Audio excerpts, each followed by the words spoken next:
पर थे। एक दफा हज़रत सुलेमान अलैहिस्सलाम समुद्र के किनारे बैठे थे तो उन्होंने देखा कि एक चींटी अपने मुंह में दाना लिए समुद्र की ओर बढ़ रही थी। जैसे वो किनारे पहुंची वैसे एक मेंढक बाहर आया। उसने अपना मुंह खोला, चींटी उसके मुंह के अंदर चली गई। मेंढक समुद्र की गहराइयों में चला गया। कुछ देर बाद वही मेंढक फिर से बाहर आया। उसने अपना मुंह खोला, चींटी उसके मुंह से बाहर आ गई। उसके मुंह में दाना नहीं था। ये सब देखकर हज़रत सुलेमान अलैहिस्सलाम बहुत हैरान हुए और उन्होंने चींटी को बुलाया और कहा कि क्या मामला है। तो चींटी ने कहा, समुद्र की गहराई, ऐ पैगंबर है खुदा, समुद्र की गहराइयों में जाके एक दूर पत्थर है, वो अंदर से खाली है, उसके अंदर एक कीड़ा रहता है। अल्लाह ताला ने उसको इस मकान पे पैदा किया है जिससे वो बाहर निकल नहीं सकता और वही उसकी पूरी दुनिया है। अल्लाह ताला ने मुझे इस काम के लिए मुकर्रर किया है कि मैं उसे खाना पहुंचाऊं और मेंढक को मामूर किया है। यह सब सुनकर हज़रत सुलेमान अलैहिस्सलाम के दिल में ख्वाहिश पै गई कि उन्हें मैं अल्लाह ताला की पूरी मखलूक को पूरे साल खाना खिलाऊं। तो हज़रत सुलेमान अलैहिस्सलाम ने अल्लाह ताला से बात की कि ऐ मेरे परवरदिगार, मैं तेरी मखलूक को पूरे साल खाने खिलाऊं। तो अल्लाह ताला ने कहा, तुम इसकी ताकत नहीं रखते। हज़रत सुलेमान अलैहिस्सलाम ने दूसरी मर्तबा अर्ज किया कि ऐ अल्लाह, मुझे एक हफ्ते की इजाजत दे दो।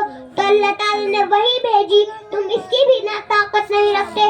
तो हज़रत सुलेमान अलैहिस्सलाम ने तीसरी मर्तबा अर्ज किया कि ऐ मेरे परवरदिगार, मुझे एक दिन की इजाजत दे दो।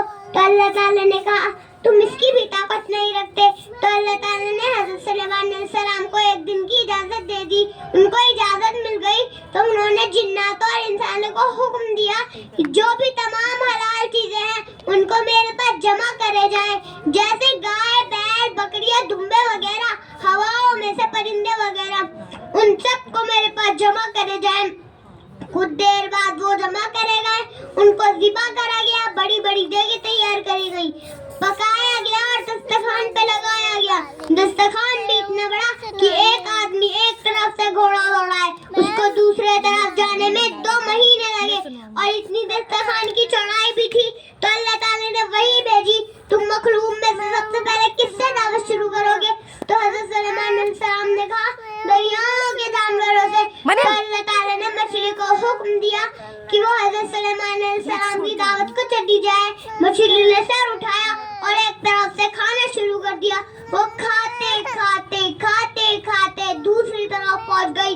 उसने हज़रत सुलेमान अलैहिस्सलाम का बनाया हुआ सारा खाना खा गई और कहने लगी, मेरा पेट नहीं भरा, मुझे और खाना खिलाया जाए। हज़रत सुलेमान अलैहिस्सलाम, आपको जान लेना चाहिए, जो खाना आपने कई रोज से बनाया था, जिस खाने को आपको कई दिन लग गए थे, उतना खाना मेरा परवरदिगार मुझे दिन में 3 मरतबा पहुंचाता है और उसमें कभी भी कमी नहीं होती। हज़रत सुलेमान अलैहिस्सलाम, आप मेरे खाने को रोकने के सबब आप बन गए, क्योंकि इसको आपने अपने जिम्मे ले लिया था और आपने मेरे खाने में कमी कर ली। हज़रत सुलेमान अलैहिस्सलाम ने सब सुनकर हज़रत सुलेमान अलैहिस्सलाम अल्लाह ताला के सामने सजदे में गिर पड़े और कहने लगे, पाक है वो ज़ात जो सारी मखलूक की हिफाजत करता है, वो भी रोजी के साथ। मखलूक जानती भी नहीं कहाँ से आता है। दोस्तों, बेशक हमारा राज़िक और खालिक अल्लाह ताला है की पाक ज़ात है, उसके खजाने में कोई कमी नहीं है। ये अलग बात है, हमें मांगना नहीं आता। कभी भी अपनी माल दौलत पर गुरूर नहीं करना चाहिए। सब कुछ होते हुए भी अल्लाह ताला से दुआ मांगते रहना चाहिए कि अल्लाह ताला हमें रिज़्क़ की फरामानी अता फरमाए। आमीन। शुक्रिया।